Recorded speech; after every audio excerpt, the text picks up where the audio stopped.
there, that little element right there is so clutch. Repetition. The improviser's best friend. The songwriter's best friend. When's the last time you heard a song where the choruses didn't repeat? They all do in every genre ever, including Dusty's, which is awesome, prog, metal, but there's all that great, I don't even know what your, what key is that in? Which part? It would be D on my guitar. D on your guitar is F on mine. Whatever it is with those awesome octaves, it's so cool. But you created a motif, and we hear it a couple times, because if we don't, it's like seeing a movie with the main characters who are introduced, and then they go away, you never see them again, you can't follow the movie. So it's gotta have repetition, and as a soloist, you gotta have a lot of repetition in there as well. Why? Because you need to hear it. You need to be introduced to the main character so that it actually sinks in. It doesn't go like that. Because I could feed you a whole bunch of different licks. If I don't give you repetition, they all might be nice licks, but they're not gonna land. They're not gonna stick, and therefore, whether you know it or not, you're not gonna enjoy it as much. It's too much to comprehend, it really is.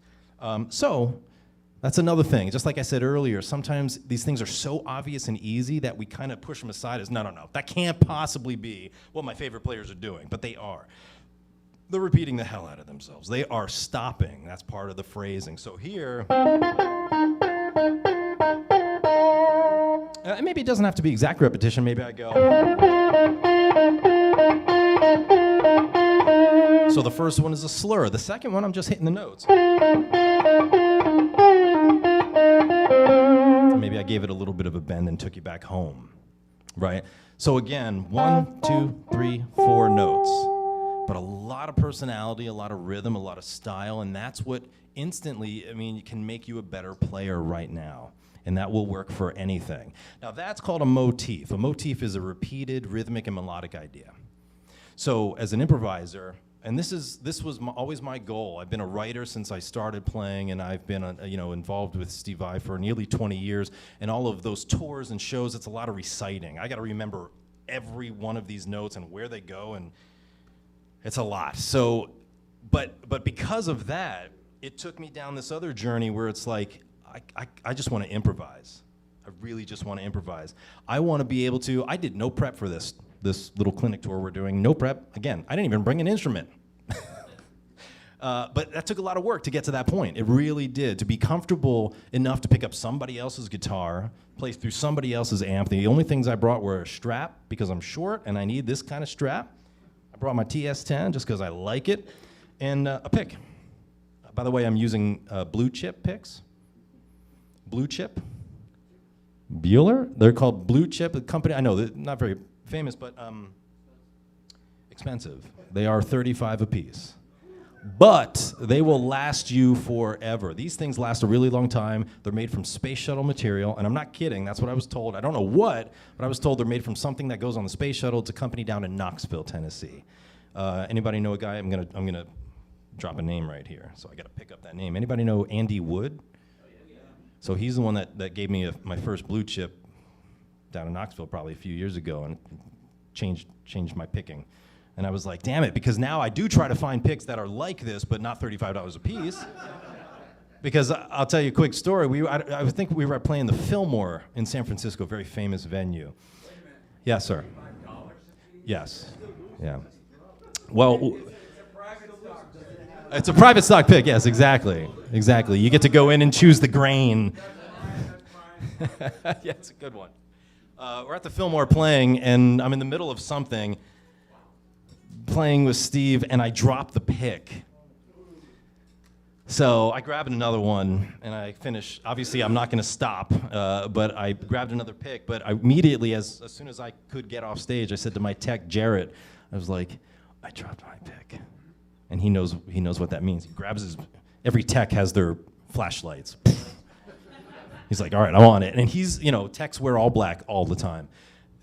He's like, the show's still going on, and he's like an army guy just down on the floor, crawling around with the flashlight, trying to find this damn pick, but they are so good. They're really, really nice. If PRS made one, I would be promoting them right now, but I'm sorry they don't. Anyway, what was I even talking about? I don't even know. But yeah, the motif. Thank you very much. The motif. I want to say he did. The problem was that stage at the Fillmore in San Francisco is dark, like a dark brown or black, whatever it's painted, and this is brown. So it took a while, but we did find it. Thank God. Well, I have promotional pics made. I do, yes. They are very nice and easy to throw out. And I do have those on the guitars when we're playing, because when we're playing, you throw out a pick or if I have to grab another one like I did. But so anyway, the motif that's what it is. It's a repeated rhythmic and melodic idea, and it could be anything, any possible thing you want. So here's another thing I would love for you to go home and try. Get your piece of paper out. I know this is analog. Who doesn't like analog, right? Take a piece of paper out and write out every technique you can think of. So all the ones I listed off, or just go online, try and find them, just so that you put it down on your desk, and when you play, you look at it, and you can just be reminded of all of your options. Because another thing that I get a lot from people is I feel like I'm stale. I feel like I'm playing the same thing over and over again. You know what these options are, but maybe you don't have them in your fingers yet. Maybe you just need to be reminded of them. The other key to it is writing. How many people write licks here? Daily. Okay, good. Because you really should. And it's not about thinking you're going to amass this massive vocabulary. That's not what it's about. I mean, record it, because now we all are walking around with video cameras on our phones, which is amazing. So record it, but it's about the process. It's about thinking, all right, well, if I'm going to play something over this, maybe I'll go. But maybe the next day that's an E. So it's not about the notes, it's about what you did with it. What's the style through the technique that you put into that? That's really all it's about. It's just about working through that process over and over and over again. Like I said, trust the process. Just do it once a day and keep that going. You're going to be a musical player. And again, that could be anything. So if I take 2 notes, I was having this conversation with somebody earlier, and I said, how are you going to be good with all the notes if you can't be musical with 2? Let's take that to 1. So how can you be musical with 1 note? What if I just go...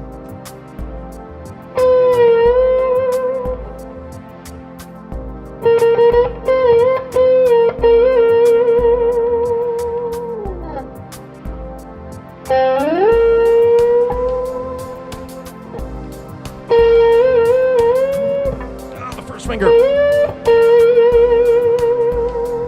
So I'm just on this 1 note here, this B flat, and I'm giving it style to make it speak a little bit. And I'm also a rhythmic bend. And then I'll stop.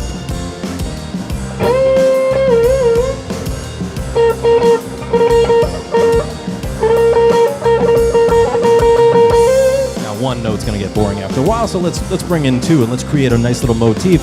I'm just gonna create a motif by pulling off just some notes, all right?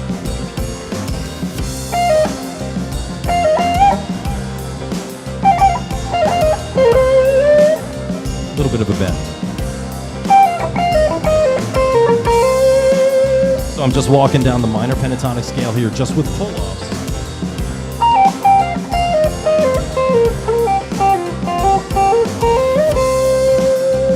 It's easy enough. That's a motif. We got style in there. We have rhythm. You can clearly hear it, right?